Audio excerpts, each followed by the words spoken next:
We are working in the Niobrara Formation, which extends from Colorado through Wyoming, Nebraska, and much of Kansas.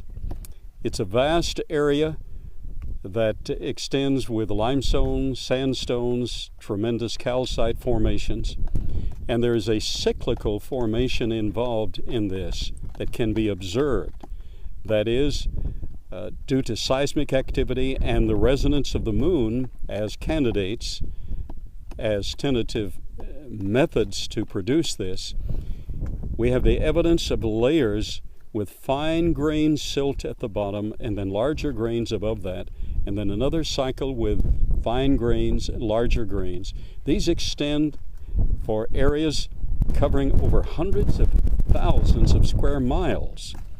So the normal interpretation is that this was an inland sea or inland huge lake.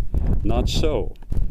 The extension of this mandates something more traumatic, more dynamic than a placid lake or just normal sedimentary deposit and still context. It is at the same time associated with, very adjacent to, the great red beds that we find in western and northwestern Colorado that extend for 11 states and into Canada. So we have an activity on a global scale evidenced in the sedimentary deposits. It's been our privilege today, privilege of our team, to discover what we tentatively identify as a pterodactyl. The small bones that we've found and the joints that we've found indicate interior structure that is webbed and is spongy.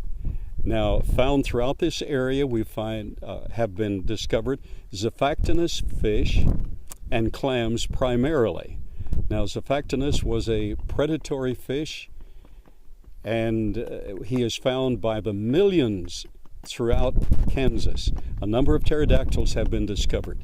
And now it's our privilege to announce that we discovered a fossil today.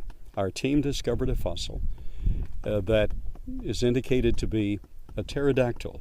At the moment, we're not able to identify him specifically because academically, one slight variation in a beak or a joint could indicate a different creature than had previously been classified.